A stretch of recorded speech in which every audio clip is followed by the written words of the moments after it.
यहाँ second video में बच्चों 3-3.5 मिनट के चित्रपट के किसी गाने का और एक आध खानदानी शास्त्रीय गायक की 3-3.5 घंटे की महफिल, इन दोनों का कलात्मक और आनंददायक मूल्य एक ही है।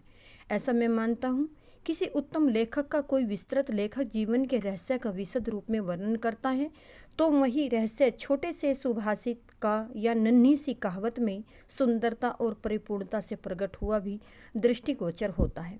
उसी प्रकार 3 घंटे की रंगदार महफिल का सारा रस लता की 3 मिनट की ध्वनि मुद्रिका में आस्वादित किया जा सकता है। उसका एक एक गाना एक संपूर्ण कलाकृति होता है। स्वर, लय, शब्दार्थ का वहाँ त्रिवेणी संगम होता है और महफिल की बेहोशी उसमें समाई रहती है। वैसे देखा जाए तो शास्त्रीय संगीत क्या और चित्रपट संगीत क्या, अंत में रसिक को आनंद देने की सामर्थ्य किस गाने में कितना है, इस पर उसका महत्व ठहराना उचित है। मैं तो कहूँगा कि शास्त्रीय संगीत भी रंजक न हो तो बिल्कुल ही नीरस ठहरेगा, आकर्षक प्रतीत होगा और उसमें कुछ कभी कमी सी प्रतीत होगी। गाने में जो गानपन प्रतीत होता है वह केवल शास्त्रीय बैठक के पक्केपन की वजह से, ताल सुर के निर्दोष ज्ञान के कारण नहीं, गाने की सारी मिठास, सारी ताकत, उसमें रंजकता या मुख्यतः अवलंबित रहती है। रंजकता का मार्ग रसिक वर्ग के साथ समक्ष कैसे किया जाए, किस रीति से उसकी बैठक बिठाई जाए और श्रोताओं से कैसे सुसंवाद साधा जाए, इसमें समाविष्ट है। किसी मनुष्य का अस्थि पंजर और एक प्रतिभाशाली कलाकार द्वारा उसी मनुष्य का तैल चित्र, इन दोनों में जो अंतर होगा वही गायन के शास्त्रीय ज्ञान और उसके स्वरों द्वारा की गई सुसंगत अभिव्यक्ति में होगा। संगीत के क्षेत्र में लता का स्थान अव्वल दर्जे के खानदानी गायक के समान ही मानना पड़ेगा। क्या लता 3 घंटों की महफिल जमा सकती हैं? ऐसा संशय व्यक्त करने वालों से मुझे भी एक प्रश्न पूछना है। क्या कोई पहली श्रेणी का गायक 3 मिनट की अवधि में चित्रपट का कोई गाना उसकी इतनी कुशलता और रसोत्कटता से गा सकेगा? नहीं। यही उस प्रश्न का उत्तर उन्हें देना पड़ेगा। खानदानी गवैयों का ऐसा भी दावा है कि चित्रपट संगीत के कारण लोगों की अभिरुचि बिगड़ गई है। चित्रपट संगीत ने लोगों के कान बिगाड़ दिए, ऐसा आरोप लगाया जाता है।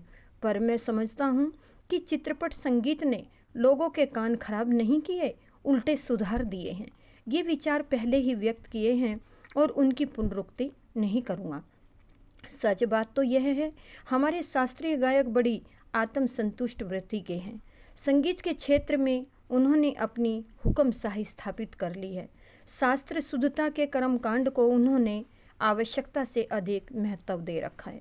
मगर चित्रपट संगीत द्वारा लोगों की अभिजात संगीत से जान पहचान होने लगी है। उनकी चिकित्सक और चौकस वृत्ति अब बढ़ती जा रही है।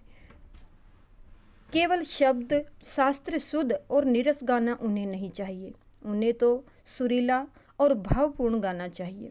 यह कांति चित्रपट संगीत की ही लाया है। चित्रपट संगीत समाज की संगीत विषयक अभिरुचि में प्रभावशाली मोड़ लाया है। चित्रपट संगीत की लचकदारी उसका एक और सामर्थ्य है। ऐसा मुझे लगता है उस संगीत की मान्यताएं, मर्यादाएं, झंझट सब कुछ निराली हैं। चित्रपट संगीत का तंत्र ही अलग है। यहाँ नवनिर्मित की बहुत गुंजाइश है। जैसा शास्त्रीय रागदारी का चित्रपट संगीत दिग्दर्शकों ने उपयोग किया, उसी प्रकार राजस्थानी, पंजाबी, बंगाली प्रदेश के लोकगीतों के भंडार को भी उन्होंने खूब लूटा। यह हमारे ध्यान में रहना चाहिए। धूप का कौतुक करने वाले पंजाबी लोकगीत रुक्ष और निर्जल राजस्थान में पर्जन्य की याद दिलाने वाले होते हैं। पर्जन्य होते हैं बादल, पहाड़ों की चोटियों, खोरों के प्रतिध्वनि होने वाले पहाड़ी गीत, ऋतु चक्र समझाने वाले और खेती के विविध कामों का हिसाब लेने वाले कृषि गीत और ब्रजभूमि से समाविष्ट सहज मधुर गीतों का अतिशय मार्मिक व रसानुकूल उपयोग चित्रपट क्षेत्र के प्रभावी संगीत दिग्दर्शकों ने किया है और आगे भी करते रहेंगे। थोड़े में कहूँ तो संगीत का क्षेत्र ही विस्तीर्ण है। वहाँ अब तक अलक्षित, असंशोधित और अदृष्टिपूर्ण ऐसा खूब खूब बड़ा प्रांत है, तथापि बड़े जोश से उसकी खोज और उपयोग चित्रपट के लोग करते आ रहे हैं। फलस्वरूप चित्रपट संगीत दिनों दिन अधिकाधिक विकसित होता जा रहा है। ऐसे इस चित्रपट संगीत क्षेत्र की लता अनभिषिक्ति सम्राज्ञी हैं, यानी कि बेताब। और भी कई पार्श्व गायक गायिकाएं हैं, पर लता की लोकप्रियता इन सभी से कहीं अधिक है। उसकी लोकप्रियता के शिखर का स्थान अचल है। अचल कहते हैं न डिगने वाला। बीते अनेक वर्षों से वह गाती आ रही हैं और फिर भी उनकी लोकप्रियता अबाधित है। लगभग आधी शताब्दी तक जन मन पर सतत प्रभुत्व रखना आसान नहीं है। ज़्यादा क्या कहूँ, एक राग भी हमेशा टिका नहीं रहता। भारत के कोने कोने में लता का गाना जा पहुँचे। यही नहीं, प्रदेश में भी उनका गाना सुनकर लोग पागल हो उठे। यह क्या चमत्कार नहीं है? और यह चमत्कार हम प्रत्यक्ष देख रहे हैं। ऐसा कहकर शताब्दियों में शायद एक ही पैदा होता है। ऐसा कलाकार आज हम सभी के बीच है। उसे अपनी आंखों के सामने घूमता फिरता देख पा रहे हैं। कितना बड़ा है हमारा भाग्य।